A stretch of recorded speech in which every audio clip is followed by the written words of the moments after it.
आपसे बहुत सारे लोग परिचित होंगे या ना परिचित होंगे। मैं डॉक्टर चंद्रेश उपाध्याय हूँ। मैं पेशे से डॉक्टर हूँ, ऑर्थोपेडिक सर्जन हूँ। और मैंने अपने जिंदगी के पढ़ाई का सफर, मुझे लगता है कि जब मैं यहाँ पे 9th में एडमिशन लिया श्रीपति इंटर कॉलेज में, शायद बहुत सारे लोगों ने सुना होगा, उस जमाने का बहुत ही बेहतरीन कॉलेज था। 9th में 96 में एडमिशन लिया। मैं ये जो कहानी बता रहा हूँ कहीं ना कहीं ये आप लोगों की शिक्षाप्रद होगी। आप लोग इससे कुछ सीखने का प्रयास करिएगा, क्योंकि किसी के कहानी को जानने से ही आदमी को आगे बढ़ने का मौका मिलता है। 9th में एडमिशन लिया, बहुत ही एवरेज स्टूडेंट हुआ करता था मैं। 8th में सेठ आनंद जयपुरिया इंटर कॉलेज से वहाँ पे मेरे आनंद नगर से ट्रांसफर हुआ था। एक एवरेज स्टूडेंट के रूप में मैं सिद्धार्थ नगर में आया, सौरभगढ़ में। जब हाफ ईयरली एग्जाम हुआ, मुझे लगा कि बहुत एवरेज स्टूडेंट हूँ, लेकिन मैं इत्तेफाक से मेरे पूरे क्लास में तीसरी रैंक आ गई। वहां से मेरे जीवन का एक विद्यार्थी जो दिमाग में कीड़ा होता है उत्पन्न हुआ। मैं उससे पहले बहुत पढ़ाई में रुचि नहीं लेता था, लेकिन मैंने सोचा कि जब बिना पढ़े या बहुत एवरेज पढ़ाई करने के बाद क्लास में तीसरी रैंक ला सकती है, तो पढ़ने के बाद, मेहनत करने के बाद क्या नहीं हासिल किया सकता। और उस दिन हाफ ईयरली के एग्जाम का, 9th के हाफ ईयरली एग्जाम का रिजल्ट आने के बाद मैंने तय किया कि जब हाई स्कूल का एग्जाम होगा, 9th का फाइनल का एग्जाम होगा, तो मैं अपने टॉपर को 50 नंबर से पीछे करूंगा। ये तब की बात है जब मेरी उम्र 13 साल थी। और मैं आपको बताऊं कि जब 9th का फाइनल एग्जाम आया और मैंने परिश्रम किया, मेहनत की, मैं जान नहीं सकता, मैंने एक मन में दृढ़ संकल्प किया। और फाइनल एग्जाम में जो फर्स्ट रैंक लाया था वो मुझसे एग्जैक्ट 50 नंबर पीछे था। तो ये दृढ़ संकल्प की जरूरत है, और ये कोई उम्र नहीं होती है, आपको ये दृढ़ संकल्पित करना पड़ेगा। ये बहुत कठिन नहीं होता है। आज का जो परिवेश है, कई सारी माया जाल है, बहुत सारे लोग उलझे रहते हैं। चूंकि आप लोगों के हाथ में मोबाइल दिया गया है, हम लोग के समय में ऐसा नहीं था।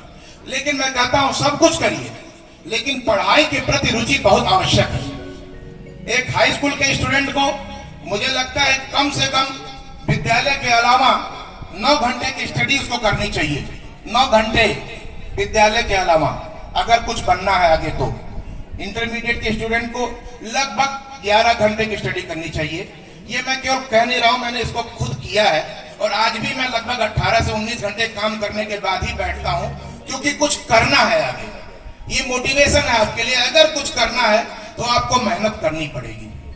इंटरमीडिएट में ऐसे ही मैं आपको एक वाकया बताता हूं।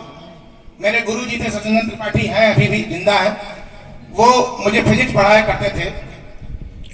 वो जमाना बड़ा कठिन था। जैसे आज थोड़ा सा नंबर ज्यादा मिलते हैं, लेकिन हम लोग के समय में थोड़ा सा नंबर कम मिलते थे। फर्स्ट पास करना भी बड़ा मुश्किल होता था लोगों के लिए। हाई स्कूल में मेरे श्रीपति इंटर कॉलेज से 78% नंबर थे। इस पूरे उत्तर प्रदेश में, सिद्धार्थ नगर में मुझे लगता है फर्स्ट या सेकंड रैंक रही होगी। उत्तर प्रदेश में मेरे ठीक ठाक रैंक थी। लेकिन जब इंटरमीडिएट में फिजिक्स की बात मैं बता रहा था आपको, मेरे गुरुजी ने कहा, बेटा अगर तू पूरे उत्तर प्रदेश में सबसे ज्यादा नंबर लाएगा तो मैं तुझे फिजिक्स के जो कोचिंग पढ़ाता हूं उसकी फीस माफ कर दूंगा। अब सोचिए, गुरुजी ने लक्ष्य दे दिया। ऐसे यहाँ भी लक्ष्य देते हैं। मैं आपको बता रहा हूँ कैसे लक्ष्य मिलता है और कैसे उसका पीछा किया जाता है। आप स्टूडेंट हो, आप कुछ भी कर सकते हो। मैंने पढ़ाई शुरू की। हमने कहा गुरुजी ने कहा है तो मुझे टॉप करना है। और ऊपर वाली कृपा से मेरे फिजिक्स में 94 मार्क थे इंटरमीडिएट में, और पूरे उत्तर प्रदेश में हाईएस्ट जो मार्क थे वो 95 थे। तो मैंने उस लक्ष्य का पीछा किया। मैं भले एक नंबर से पीछे रह गया, लेकिन उस लक्ष्य के पीछा करने के बाद मेरी फिजिक्स इतनी मजबूत हो गई कि शायद ही उस समय कोई फिजिक्स में मुझसे आगे निकल पा रहा था। तो ये केवल लक्ष्य का पीछा करने की आवश्यकता है। ऐसे ही जब आगे बढ़ा इंटरमीडिएट के बाद, लोग यहाँ कहते थे कि कैसे नहीं, हम लोग के जमाने में, अब तो आप लोग के चारों तरफ बहुत सारे स्टूडेंट MBBS दिखा करते हैं और नीट में क्वालिफाई दिखा करते हैं। CPMT हुआ करती थी, शायद ही पूरे इलाके में कोई CPMT में सिलेक्शन ले पाता था। मुझे लगता है उस समय मेरे उससे पहले 8 साल पहले और मेरे 7-8 साल बाद तक कोई सिलेक्शन नहीं लिया। वो बहुत कठिन समय था। पिताजी ने कहा कि आप तैयारी करने जाओ। मैं लखनऊ तैयारी करने गया। क्योंकि ये सौरभगढ़ बहुत अच्छा परिवेश नहीं था किसी कॉम्पिटिटिव इस चीज को लेकर। लेकिन मेरे मित्रों ने कहा, यार तुम तो श्रीपति इंटर कॉलेज के टॉपर थे, नहीं सिलेक्शन ले पाए। वो भी एक सीखने का विषय था। हमने कहा यार मैं तो टॉपर था, यार मैं क्यों नहीं सिलेक्शन ले पाया, कहीं ना कहीं मेरे पढ़ाई में कमी रह गई होगी। फिर मैंने पढ़ाई को और ज्यादा बढ़ाया। मतलब ये आप लोग ये सीख है, कभी हार नहीं मानना। आपको आपको फिर पढ़ना है। और अगले साल मैंने सीपीएमटी क्रैक की। ये उस जमाने की बात है जब मुझे लगता है इस सिद्धार्थनगर से इकलौता मैं आदमी था, और शायद मेरी पत्नी थी सलोनी सलोनी जायसवाल, जो दोनों ने सिलेक्शन लिया था उस समय। तो ये बहुत आवश्यक कार्य है कि आप लोगों को लक्ष्य को निर्धारित करना है, और उसके पीछे जैसे द्रोणाचार्य ने अर्जुन से पूछा तुमको क्या दिखाई दे रही है, कारण मुझे चिड़िया नहीं, मुझे चिड़िया की आंख दिखाई दे रही है। तो उस लक्ष्य को एकदम भेदने के लिए आपको एकाग्रचित होना पड़ेगा, उस लक्ष्य के पीछे पागलपन की तरह अपने आप को जुनून दिखाना पड़ेगा, तभी आप लक्ष्य भेद पाएंगे। मेरी आप सभी लोगों को ढेर सारी शुभकामनाएं हैं। जीवन के लक्ष्य को भेदने के लिए निरंतर प्रयास करते रहिए, और ये प्रयास कभी रुकना नहीं चाहिए, कभी थमना नहीं चाहिए। मैं फिर आपको एग्जांपल दूंगा। एमबीबीएस में भी हम लोग, जब मैं सिलेक्शन लेने गया तो शायद सबसे ग्रामीण क्षेत्र का लड़का था मैं। बहुत अच्छे अच्छे स्कूल के टॉपर, सीबीएसई और कई सारे आईसीएसई बोर्ड के टॉपर थे वहां पे। ऐसा लगता था कि हम लोग इंग्लिश बहुत कमजोर हुआ करती थी, क्योंकि हम लोग एक ऐसे क्षेत्र से आए थे जहाँ बहुत अच्छा इंग्लिश नहीं होता था। फिर भी सारी किताबें इंग्लिश में थी, कोई किताब एमबीबीएस की हिंदी में नहीं हुआ करती है। आपको परिश्रम करके उसको समझना पड़ता है। ऐसी बहुत सारी किताबें आप लोग के सामने आती होंगी जो समझ नहीं आती होंगी, लेकिन अगर आप उसी को 10 बार पढ़ेंगे, यह कहा जाता है करत करत अभ्यास से जड़मत हुए सुजान, और असरी आवत जात के सिर पर पड़त निशान।